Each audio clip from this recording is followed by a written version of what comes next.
Really? That is not an excuse. You're supposed to go out. My friend, I was going to tell her that we should go out, and then I forgot that she had a party at her family's house. And on Sunday, I had a party at my family's house. You could have called me. We're all dressed up for Halloween. You want to see where that show goes? Are you kidding? I thought you were going to be there. What? No, Excuse me? Like a gay dog?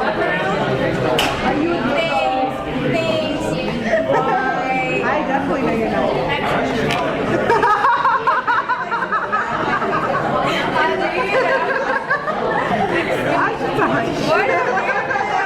What have you been doing about it?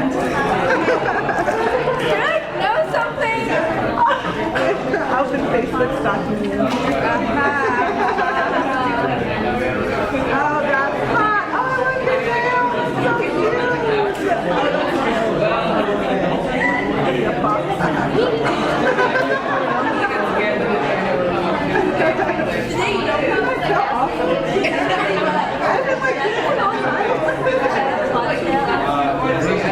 That's like a Cheshire.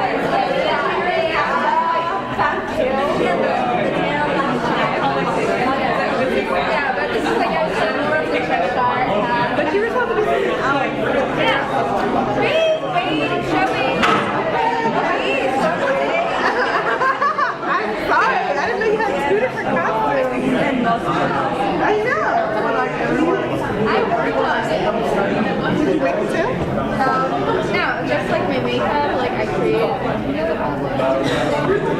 spots on the body. You did that with makeup. So you wasn't like a little like what were they, little poppers? I wanted to do that, but it was like taking too much time. Yeah. So what are they, just spots? I'll show you. I'll show you like better picture like up close. I'm gonna go on Facebook and look anyways, because I was like, oh my gosh, she looks too cute with the little ears. I really like it. I don't usually like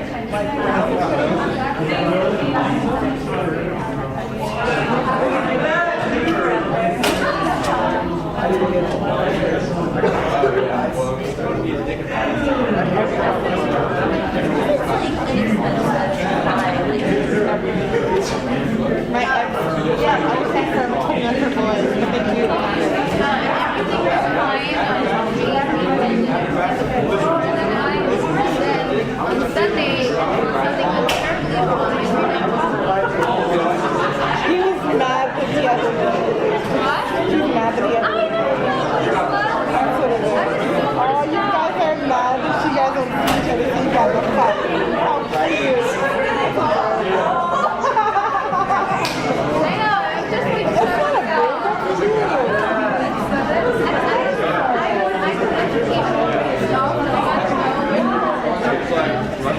that's cute.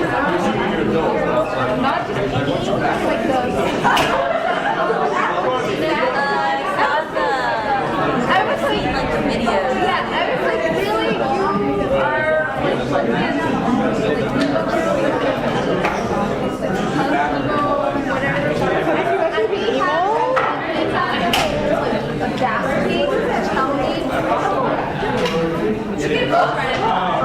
like, and I was like, first I was like, okay, and then it's like, I can do the same thing.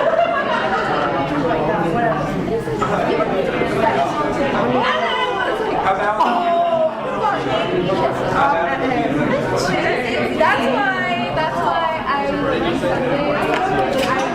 I went out in like the cat outfit like that, like this. And he wasn't there, so I was like, whatever. Oh, these little spots are so cute. And your little eyes are so cute. I was thinking, Oh wait, he's there now talking to you. yeah. Oh my gosh, he's serious? Wait, what? You're looking at my stuff in my computer, my house. That's how she knows it's my house. And it was like, why does it leave now? Just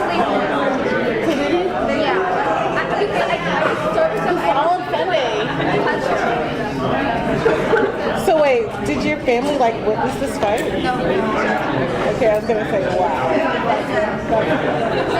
It's not like ice cream.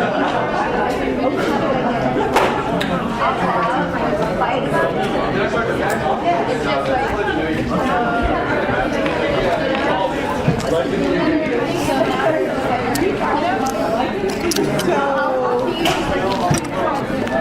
So when you call that, oh, yeah.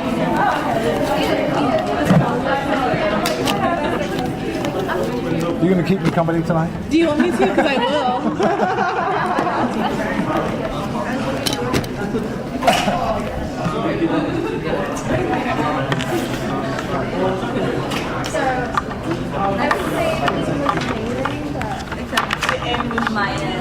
Okay, gang, we're ready to plunge into this thing.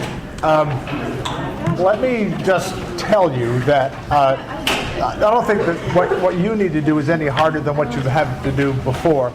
But this topic of freedom and determinism, the problem of freedom and determinism, is a pretty good bet for being the hardest damn problem to think about in philosophy, as you'll see.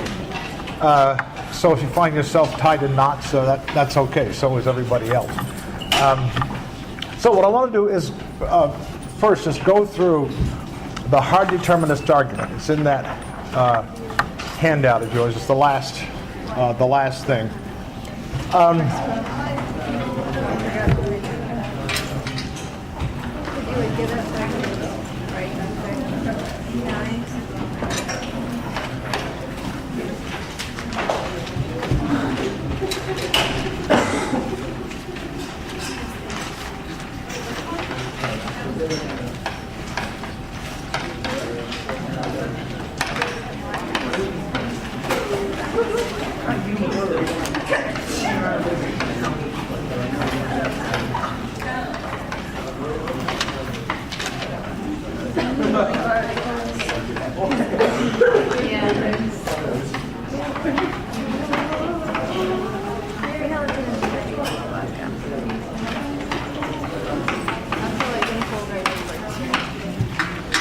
Okay, I just want to put these three names up there. There are three basic schools of thought about how to think about humans' possession of free will.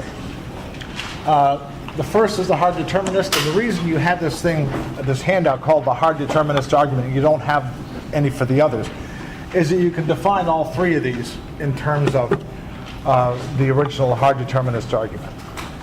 So, we start out with this premise that determinism is true. Okay, that's the first premise. Something called determinism is true.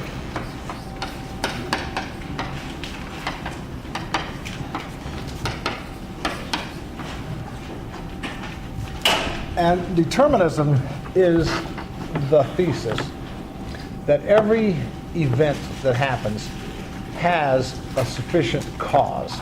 There was something that occurred or that existed before it happened. Given that that thing was there, the event was bound to happen. Every event has a cause behind it, which, given that that cause was there, had to happen. So I'll just keep on using this simple-minded example of mine. If I take this little piece of chalk and just let it go, what happens next is that it falls, right? It has to fall. There's nothing else. Given the physical circumstances and my letting go of it, there's nothing else that can happen except that it falls and hits this lectern. The idea is that every event is like that. It has to happen because the universe is completely governed by causal laws, and given the state of the world and the laws that are operating in it, when an event happens, it happens because it had to happen. Whether that is the formation of the Milky Way, or whether it is the formation of the Earth or of the Earth's moon, or whether it is my scratching my nose. I mean, whatever happens, had to happen, given what existed before it. Now, when you talk about things that human beings do, it immediately sounds implausible. You know, I scratched my nose. I mean, you know, I didn't have to do that. Don't think about those for the time being, okay? The thing to do is think about events involving people other than human beings. The whole question is whether human beings are an exception to this, whether we sometimes do things that we didn't have to do. Right? So one way to picture it is, this will look familiar. You have this event. It's caused by some previous event, and it'll cause another event, and it'll cause another event. And this just goes on indefinitely. There's no such thing as an event which isn't preceded by another event that caused it.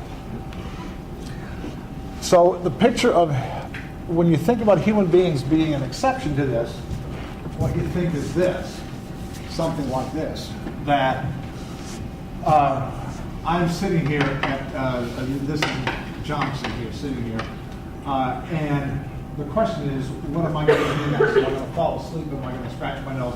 What am I going to do? The idea is that there's a whole load of things I can do. They're all possibilities. Nothing is going to cause me to do one of these rather than the other. It's just up to me which one I'm going to do. So we're not like the rest of the universe, where everything that happens is caused to happen by something that was already there. This thing is going to make this thing happen, which will make the next thing happen. And the idea is that some of the things that I do, if I go over here, right, and I do, this is BJ's act, or doing something or other, it doesn't matter what it is, that I could have just as well done these other things. Right? It was up to me. There wasn't just one thing that could happen at that point. So that's what the determinists are denying. Right? They're saying that there aren't any exceptions. Right? This is an illusion. It's a nice illusion, but it's an illusion. Right? Everything in the universe is like this. Every event that happened because of the way the universe was just before that, and because of the way the universe operates. It was bound to happen. Okay, so I'm actually going to go through this whole argument, even though our entire focus is going to be on the first three steps of this. But it's worth seeing where hard determinism, at least plausibly, takes you. If determinism is true, according to the next premise, then there are no free actions. Right? If every event that happens had to happen because of the way the universe is and the causal laws that govern it, then there's no room for freedom, right? There's no room for me to choose between doing this and doing that. I feel like I'm choosing, but the fact is, whatever I do, I was bound to do. Right? It was all set a long time ago, which is maybe worth emphasizing. This goes back as far as you want, to E to the end, right? It goes back to infinity, or at least to the Big Bang, and presumably before the Big Bang.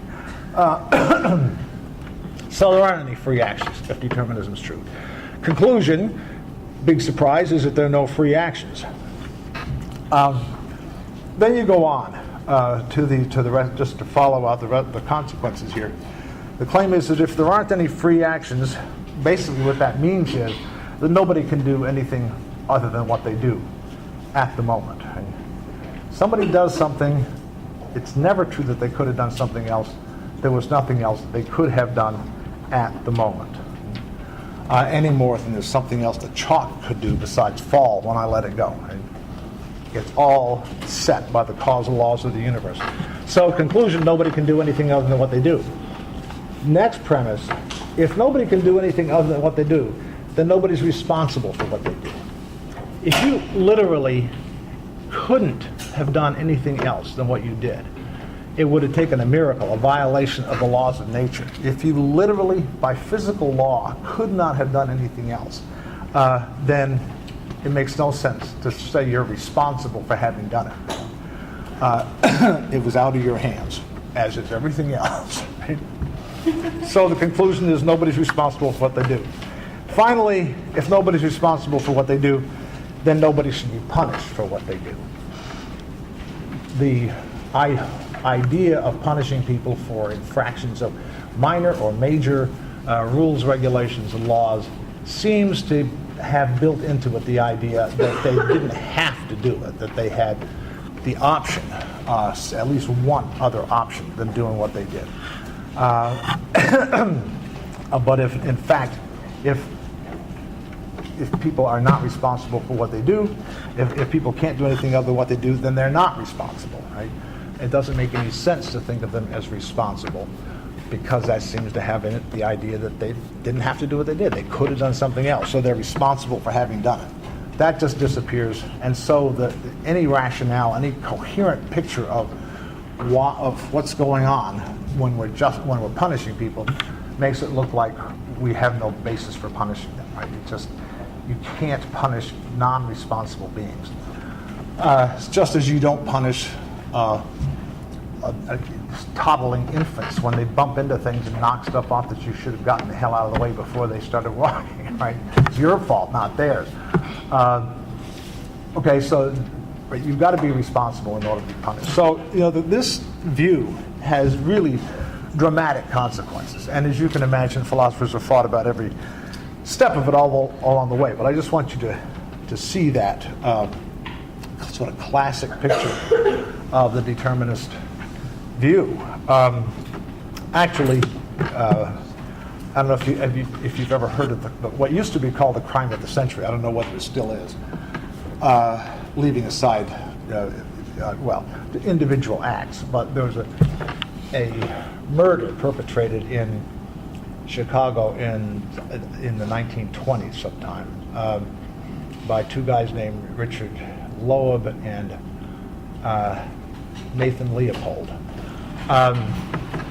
They were super bright guys. Both of them were at University of Chicago Law School.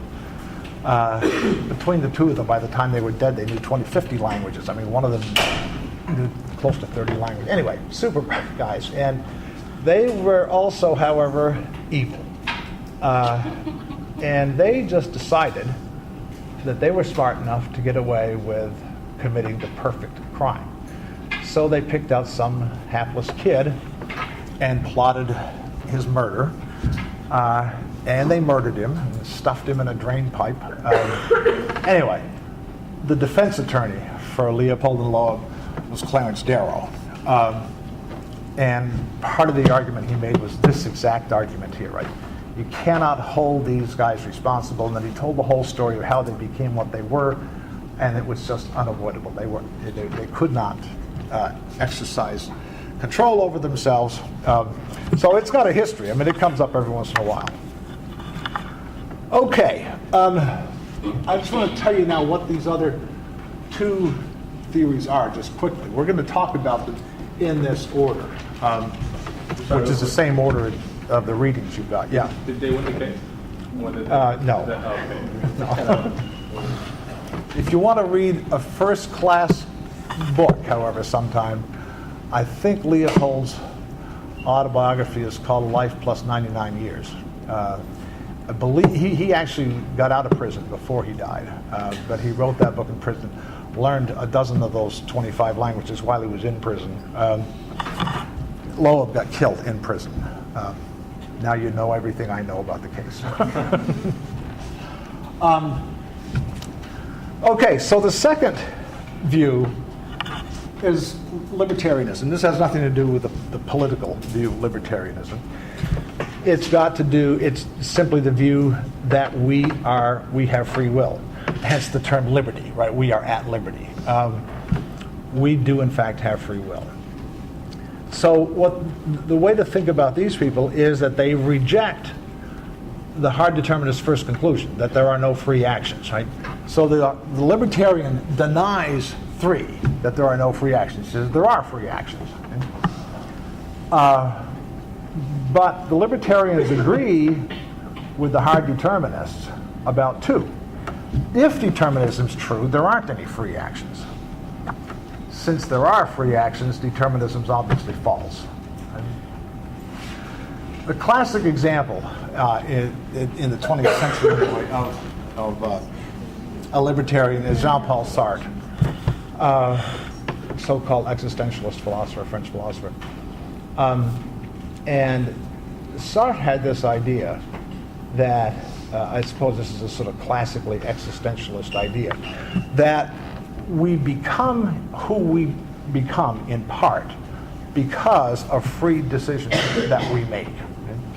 So as we think hard about some problem we've got about whether to do this or to do that, and then resolving the issue, and then sort of rising above the whole thing and just deciding, this is the one I'm going to do, we become something different from what we were. So we're in the process of making ourselves in the course of making free decisions.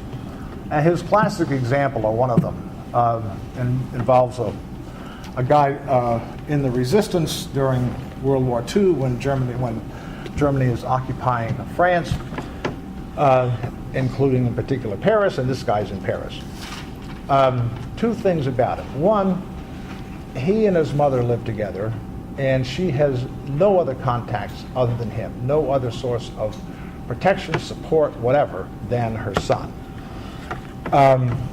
He can't leave her, at least not for anything but short periods of time, because she's vulnerable, she's old, she's frail, she can't go out shopping for herself, whatever. Fill in all the details you want.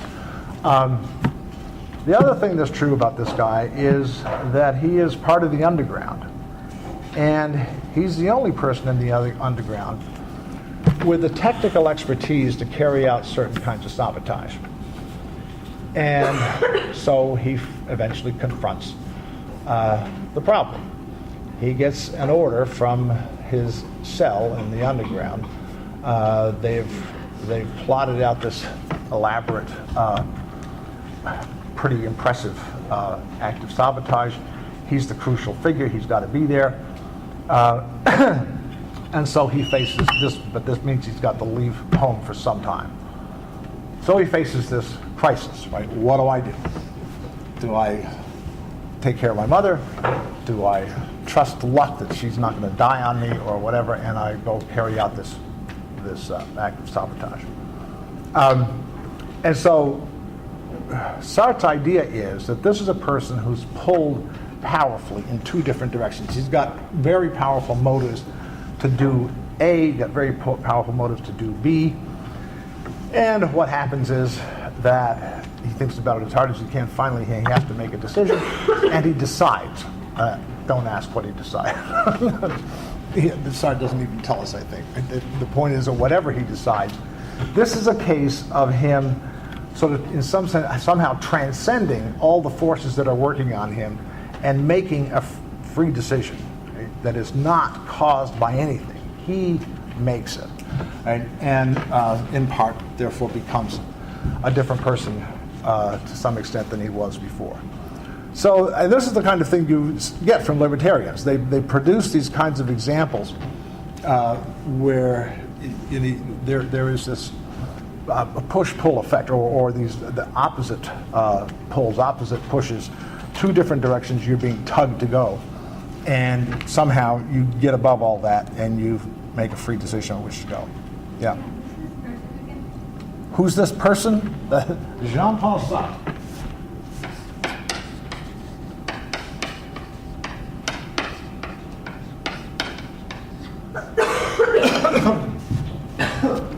Novelist and philosopher, and what the hell's her name?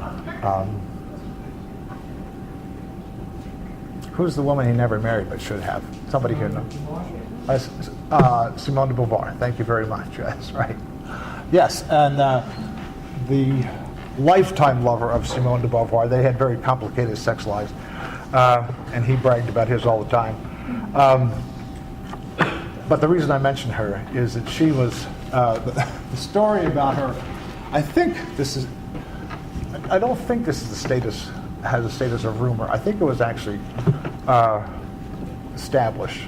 Anyway, they were classmates at the Sorbonne studying philosophy, and the claim is that Simone got a slightly higher career-long grade than Jean-Paul. Maybe something for which he never forgave her. Who knows? Okay, so there's the libertarians, right? They think we have free will, that we can make free decisions. They're not suggesting that happens all the time or every day by any means, right? But we have this capacity to overcome all the forces acting on us and make a free decision. But freedom is incompatible with determinism. Right? If determinism is true, then there are no acts like the one Sartre's describing, So the conclusion is that determinism is false. Right? These folks are holding out for free will, and if they have to decide that the deterministic picture of the natural world is wrong, that's the conclusion they arrive at. Okay, so you got these two folks who both agree that you can't have both determinism and freedom. And then you've got these folks who've got two names. One is soft determinism, and most of you, this is not going to register with you. It's not going to sink in, no matter how hard I try, at least not for the long run. These folks actually are determinists. That's why they're called determinists, although of a soft variety. And the reason they're called soft determinists is that they think that you can have freedom and determinism. They disagree with these other two folks about that second premise, that if determinism is true, there are no free acts.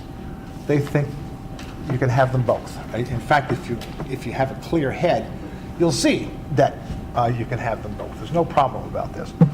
And here's how that idea typically gets motivated. This actually, some of you will like this, some of you probably won't.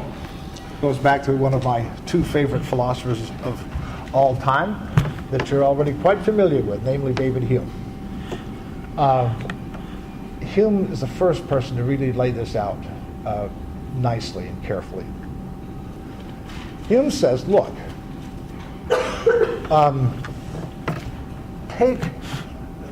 don't focus on the kind of extreme case that Sartre's talking about. I mean, it's okay. He wants to say it's the same.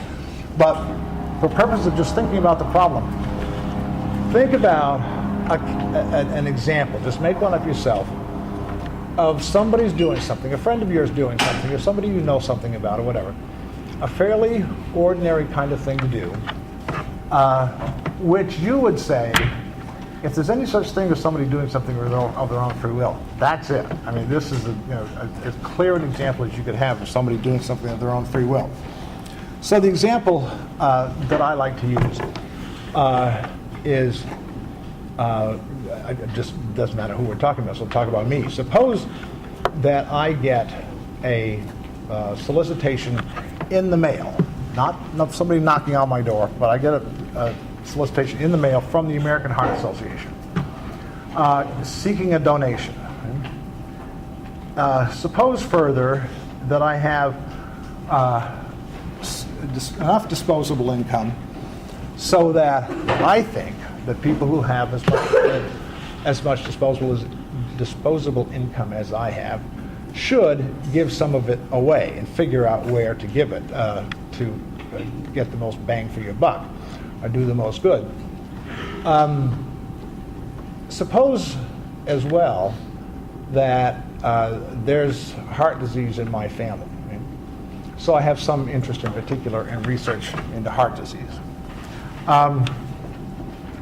Suppose I also know that the American Heart Association has the best record in the charitable world out there of foundations and the like, of low overhead and putting the maximum amount of money actually to work doing research or whatever. Right? So you can go on and on with this story, right, as much as you want, and build up the reasons that I have, the considerations in my head for why I ought to give the American Heart Association some money.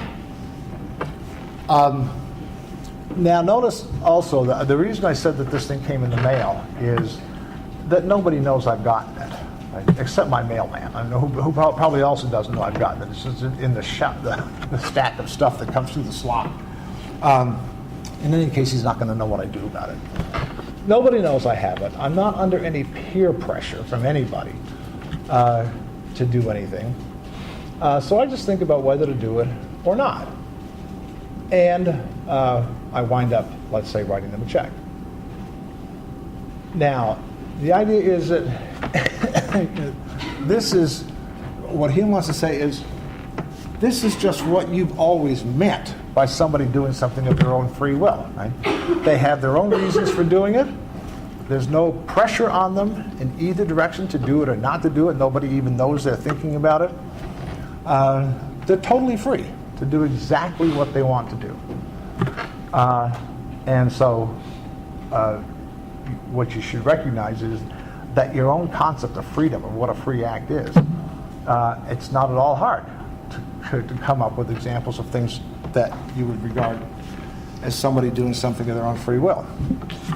Now, But wouldn't hard determinists say that you were going to do that anyways, regardless of whether or not you had pressure?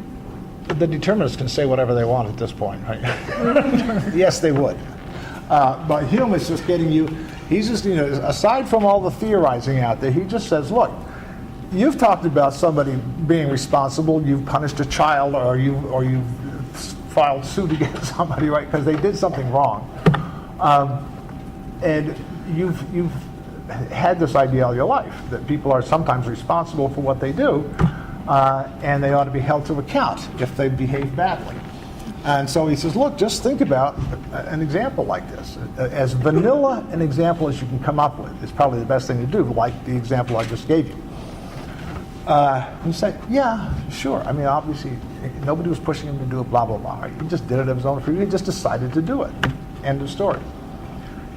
Now, Hume says, the next thing to notice is that if somebody were to ask you, do you think you could explain why Johnson wrote the American Heart Association a check? Sure. It's built into the story I already told you, right? I have enough disposable income. I think I ought to give some to somebody. I think the American Heart Association is a first-class operation. There's some heart disease in my family, and you can go on and on. As I say, just build that up as much as you want. All the considerations that are in my mind that would causally explain why I did it. And so Hume wants to say, look, these two are perfectly compatible. You did it of your own free will, but there's a perfectly good causal explanation of why you did it. Okay, I can't go any farther with that now, but that just to give you the sort of the sense of it. We're going to obviously talk about it at length. The last thing the one we're going to talk about.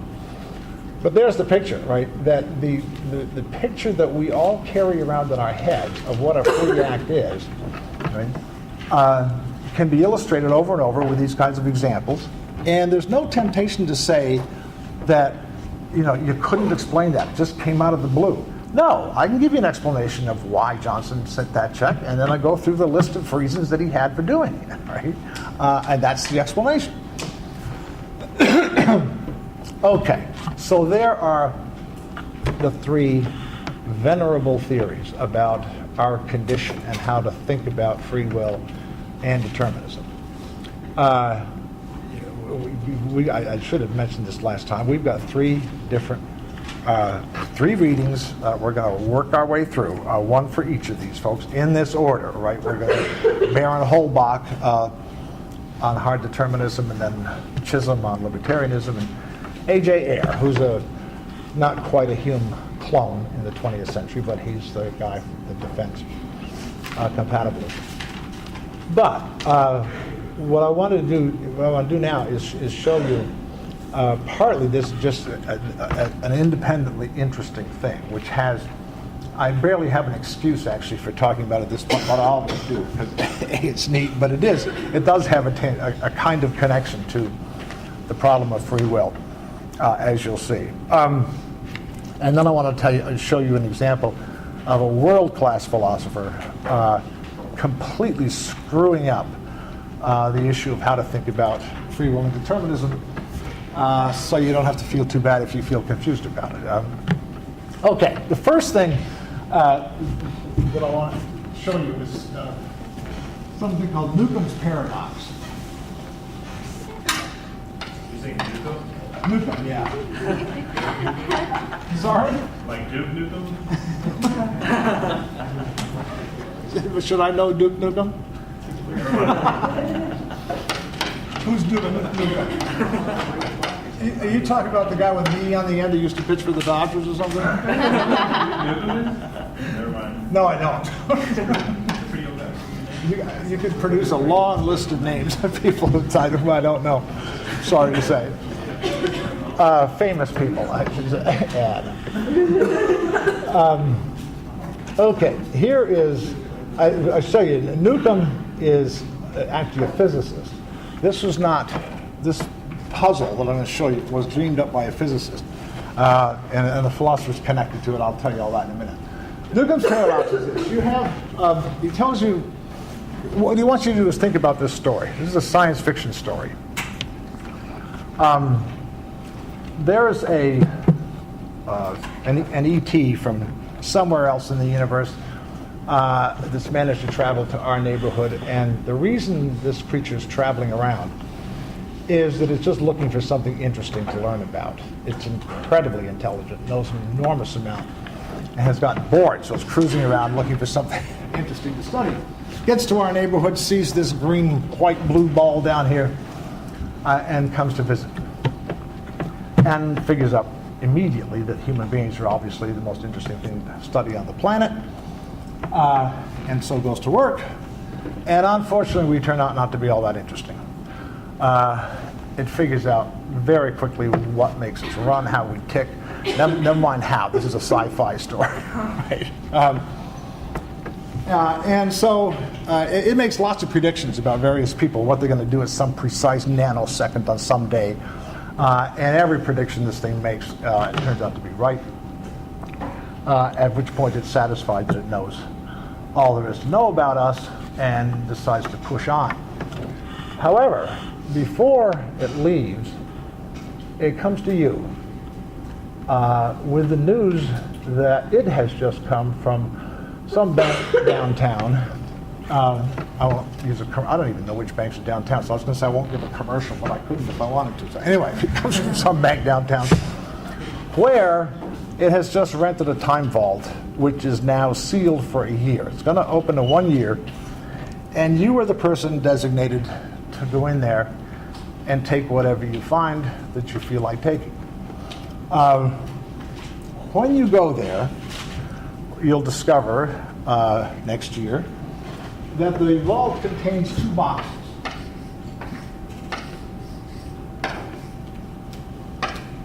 Box A has a visible $1,000. You can see that. Okay? And box B, unfortunately, does not have a window.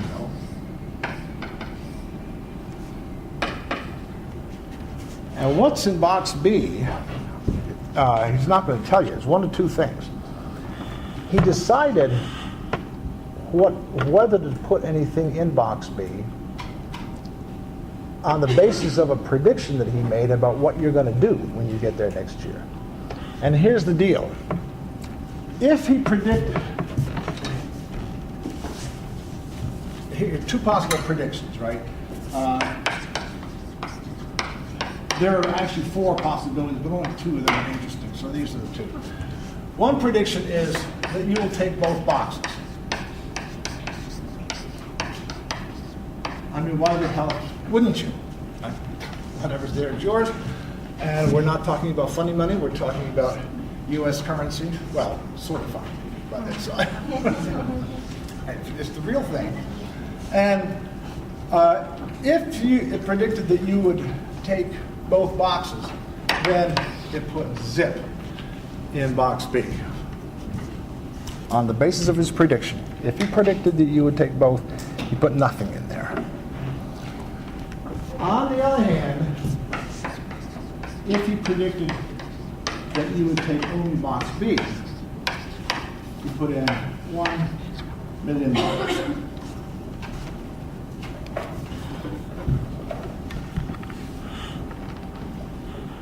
Okay? Clear enough?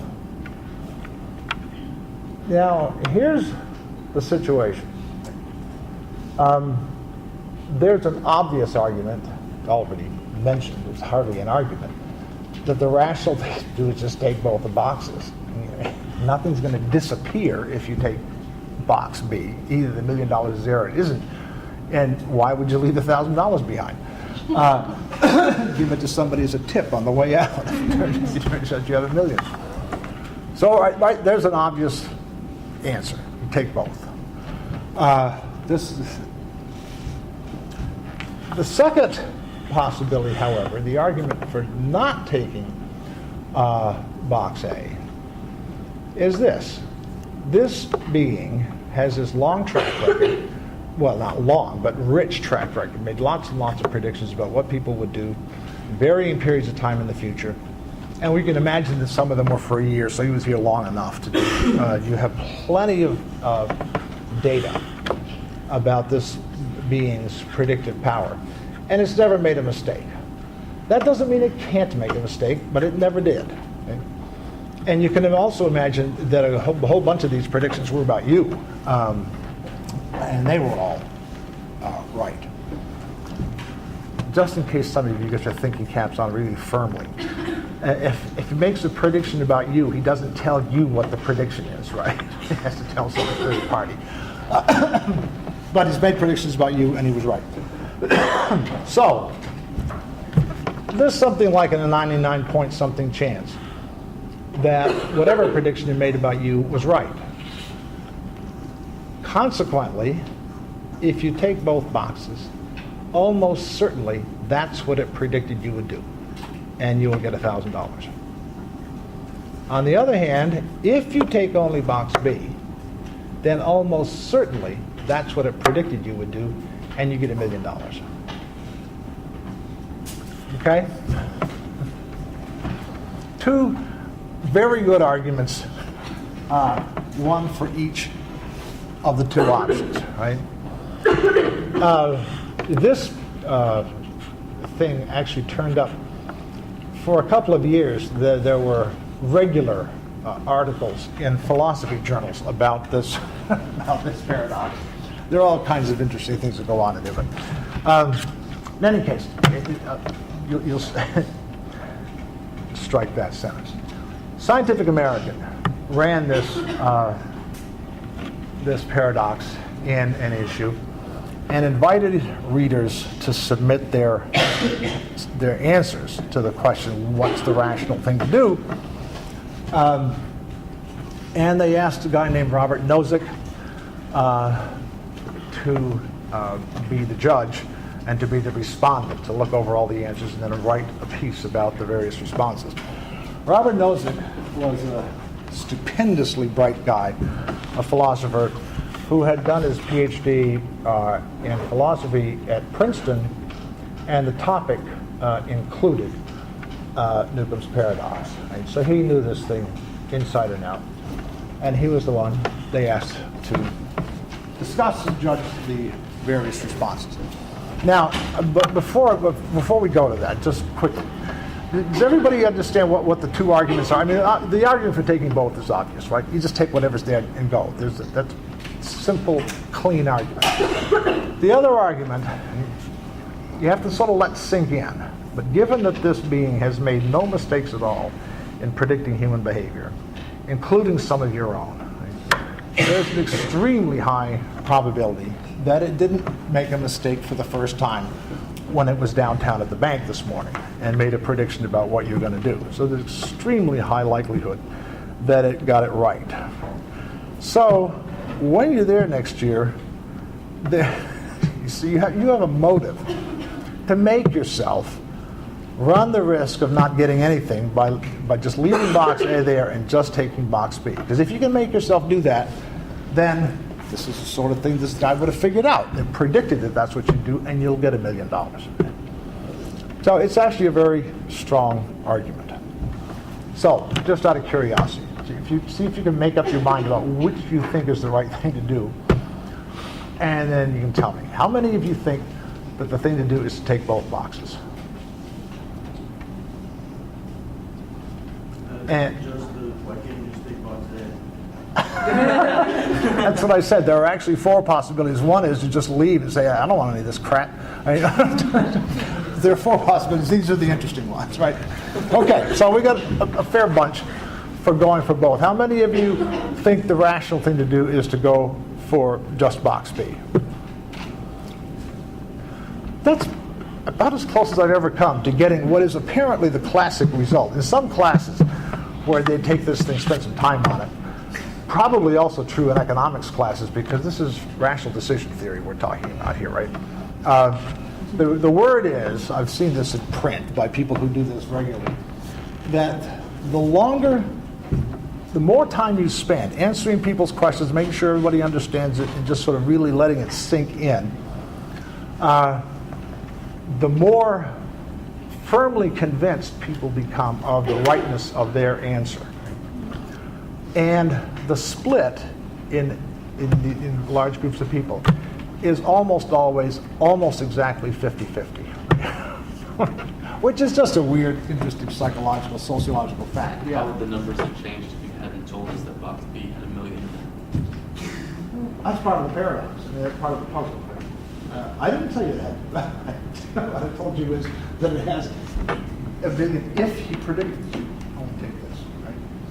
Yeah, that's the setup. I mean, you got a guaranteed $1,000 if you take them both. You know that much, and some chance, however slim, at $1 million. But then you've got almost guaranteed, not quite, of $1 million if you just take box B. Okay, so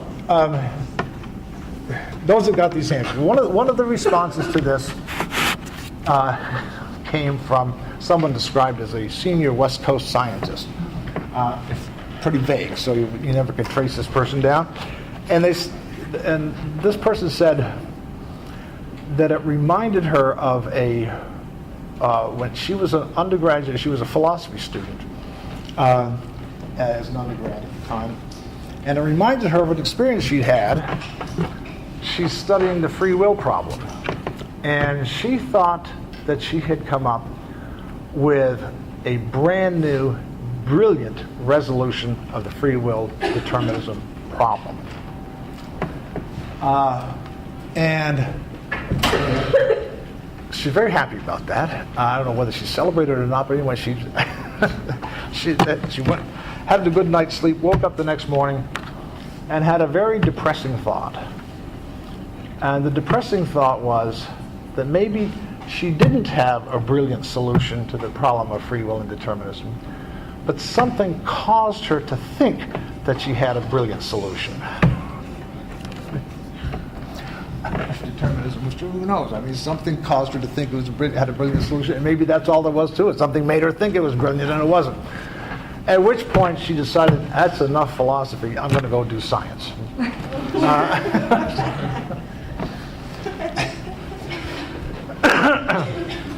I assumed that she was there long enough to realize that the most brilliant idea she ever had in science was one that some colleague across the street or across the country thought was a bucket of nonsense.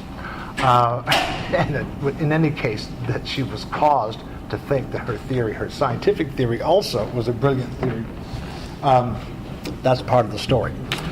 Okay, so there is the sole connection to the free will problem. That's my excuse for showing you Newton's paradox. I just think it's a neat paradox. What it really actually illustrates is it's a collision. I won't go into this. I'm not even sure I can remember the details of the second one. But it's a collision of two major axioms of rational behavior under conditions of uncertainty that you learn about in game theory. Right? This one I know is called, you just take everything that says, it's called the principle of dominating ends, right? If you take both B and A, then you got B. You also got A as an add-on. And the other one, well, never mind what the other one is. You don't care anyway. But that's the reason it's gotten so much attention, is because it seems to illustrate the two basic concepts about rational decision making actually collide in this case, and so something's got to give.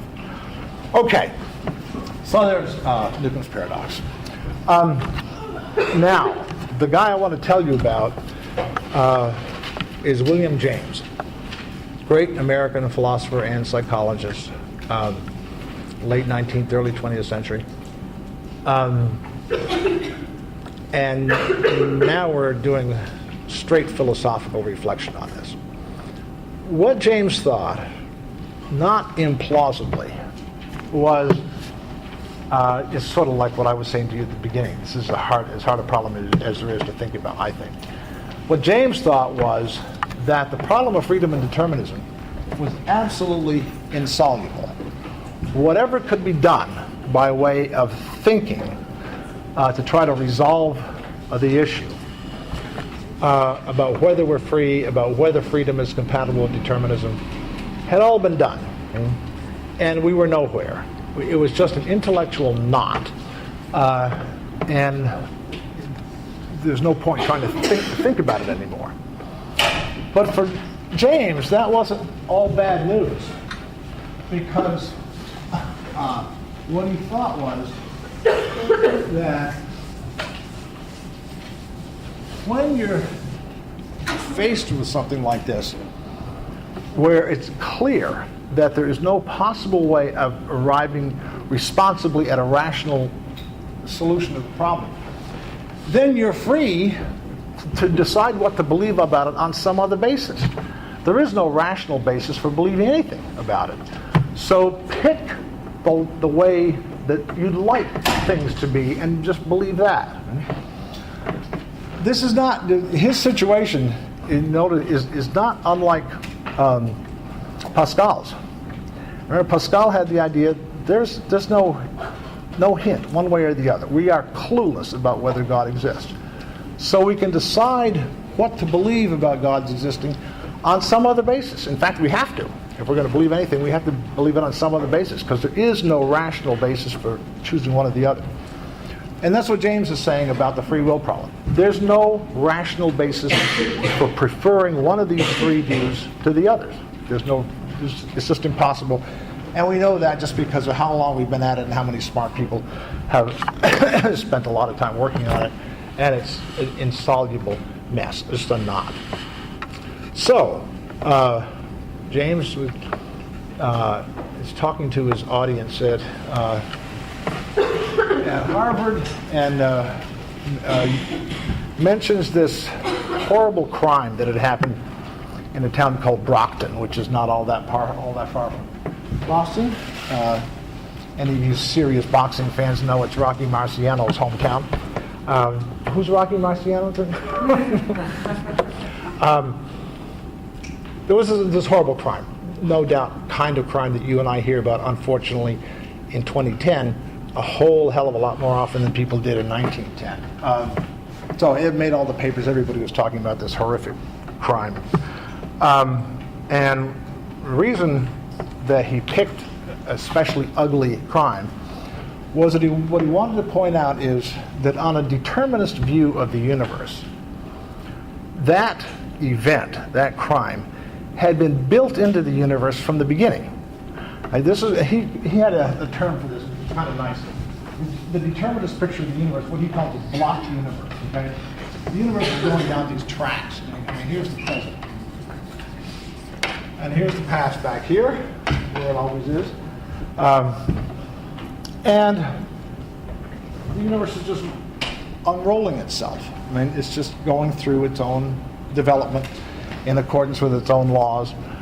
But it's rolling down. I don't know if he used it. I can't remember whether he used this terminology. It's like it's rolling down a set of tracks, right? It's just all getting so far rolling down the tracks to this point. The determinists are right. This block universe picture, this just continues. Okay, so here we've got this horrific crime in Brock. And James just wants to point out, first of all, that the occurrence of this crime was guaranteed from all the way back. This whole series of events, one after the other, comes up to here, and something causes this guy to do whatever it was that he did. So he thinks that's bad enough. Right? You got these really horrible things that occur in the world. On the determinist view, they were absolutely unavoidable from the get-go. Right? Thinking of them as built into the universe from the start is not a bad way to put it. So that's bad enough. The second thing, however, is that anybody who's connected in any substantial way with the victim in a horrific crime invariably reacts, well, not invariably, but often, people often react by having the thought, immediately they have the sense that there must have been something I could have done about it, or at least to wonder whether they might have done something, whether somehow this could have been prevented. And so the second thing James wants to point out is that this kind of thought about whether something horrific could have been prevented is just stupid. And the answer is no. It's not quite stupid if if people haven't thought about determinism. But the point is that the answer to always is no. No, the world could not have been any different than it was. So of course you in particular couldn't have done anything about it.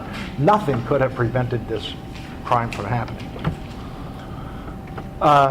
So it causes these quasi-irrational reactions about wondering whether you might have been able to prevent this or at least ameliorate it somehow.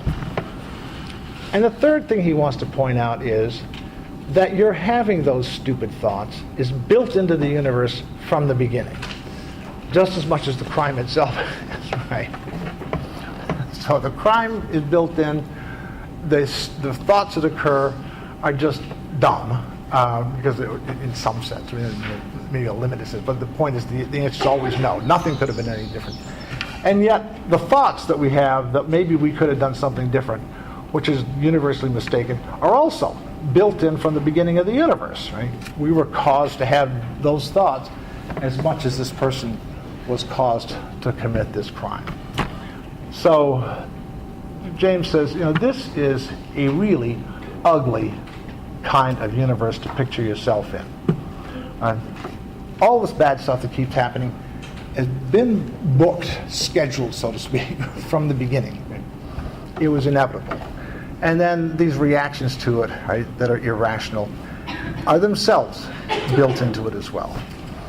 So, there's an ugly picture. Who wants to believe in that? Here's another one. What's it called? Block what? A block universe. That's just his term for this picture of the universe. It's just, you tend to have the picture of it as this three-dimensional thing, four-dimensional, including the time dimension, right? It's just fixed. There's no give or take to it. There are no options in it. It's just this track. Yes? Did you say that James believes that if you get to one event that's something different, or it's not? Ask me again. Did James for yourself? Hang on, you're being drowned out by coffee. I'm sorry. That's okay. The second one, James said that it is stupid to wonder if that does something different, or is Yeah, stupid in a way. I mean, the fact is we can't help it, right? Yes. Okay. But the point is that those reactions are always sort of, kind of crazy in a way, because the answer is no, nothing could have happened. You or anybody else could have done anything to prevent it, given this picture of the universe. So he says, here's a nicer picture. We have no rational basis for choosing between these, but here's another picture. It's true that the universe to this point has gone, it has a definite history, right? One thing after another, it's gotten here. But unlike this picture, it doesn't just have one possible future. It's got a spectacular number of possible futures, right? I'll just put a few in here. The universe could go off in all kinds of different ways. This way, there are lots of possible ways that the universe might develop from here. On the free will, the libertarian view, right, where determinism is not true. What happens is a function of what people do. And so he says this. On this picture, what you have is the possibility that the future is going to be much better than the past, or at least somewhat better than the past. There are lots of possible ways the universe might go, and we may wind up at least having a better future than we have a past. One way to put that is maybe, I don't know why I keep using this term, But I'll use it one more time. Maybe the universe has gotten all the crap out of its system, right? And so the future's going to be better. So that's what we ought to do. We ought to believe in libertarianism and freedom, multiple possible futures, because there's no argument against it. And it gives us the possibility. We can think about, we can see the universe as a place where it's possible that the future will be better than the past, and that's just much nicer. So that's what we should believe.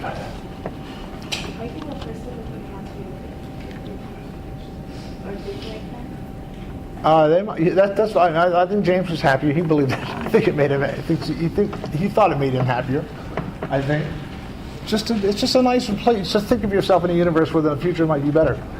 Okay, that is a world-class dumb thought. The question is whether or not you can spot it. If you can't, that doesn't mean you're world-class dumb. This is William James in front of an audience at Harvard University. He's giving this talk, and this is his argument. It's known by me as a dumb thought, yeah. Right. I mean, this is crazy. Let me just strip it down to the essentials, right? The idea is that on that picture over there, the future may be better than the past. Therefore, we ought to buy that. We ought to accept that picture.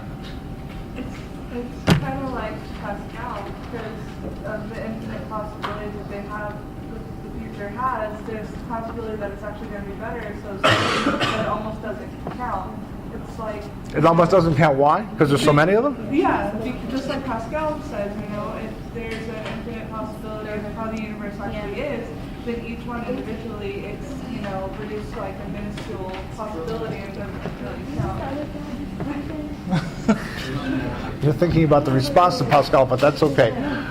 Yeah, but it's simpler than that. Yeah. Chronologically, it almost contradicts itself when it says that, all this bad just happened. Let's just say that crime happened. Right. So everything's going to be better than that from now on. But what about right before that crime? It was obviously much better than the crime. So how can you just say the good's going to happen after, when it was better before and they got worse? You're on the right track. You are. And that's a good question. But there just let me say it one more time, because it may just suddenly just make something snap in your head. On this picture, the future may be better than the past. Therefore, that's a better picture than this one. Couldn't you say that it'll get worse, which is why that one's better than that one? Say the first part again. The future could be worse. He's saying that it's going to be good, but it could be worse.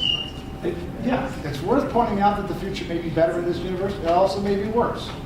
I mean, I think, James probably got that part, but still, you're also on the right track, right? It could be better, and that made James feel better about that picture. It's a bad reason for feeling better about that picture. At least you know what to expect with the other one. Sorry? At least you know what to expect with the other one. No, you don't. I mean, God knows what to expect because He can predict the whole future. But you and I, but we can't predict the future. Actually, if you can, I've got a few bucks you could invest for me. Yeah. I'm clarifying what he's arguing. He's arguing that it's gone on a certain path for a certain amount of time, and all of a sudden it could possibly shift directions to be better, or at any point in time it could shift directions to be better. Well, it's not so much shifting directions. It's just that this looks funny because the past is already laid down, right? Right. And you don't have to think, but there it is. But now, which direction? What's going to happen next, right? Am I going to? Yeah. So when you get to that point, wouldn't that point become the present?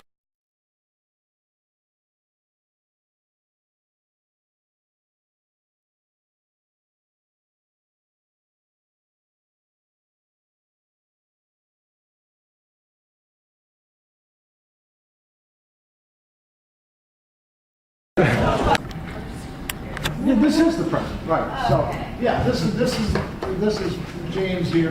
Actually, what this is 1910. This is James lecturing to his audience, right? You say, hey, the future may be better. So he said that that's better because there's a possibility that the future might be better than that one. Yes. So who's to say the future's not going to be better than this? Good for you.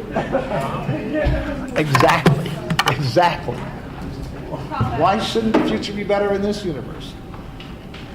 Same thing I said before. Maybe the universe got all the crap out of its system already. Maybe the deterministic or not determinist, maybe the future's going to be better. I mean, it's just crazy. It's that simple and that dumb. I mean, James has just hypnotized himself. And there's nothing about the fact that the universe has had terrible things happen in it to rule out the possibility that it's mostly over with and the future's going to be better. Is it just because there are more chances? Like he just likes the idea of there being more opportunities? Well, he thought that on that picture over there, that the future might be better, and it never occurred to him that that was true here. It's like, what if they could all be bad on that side? Yes, that's his mind is like, the reasoning mind is like, well, at least there's more chances.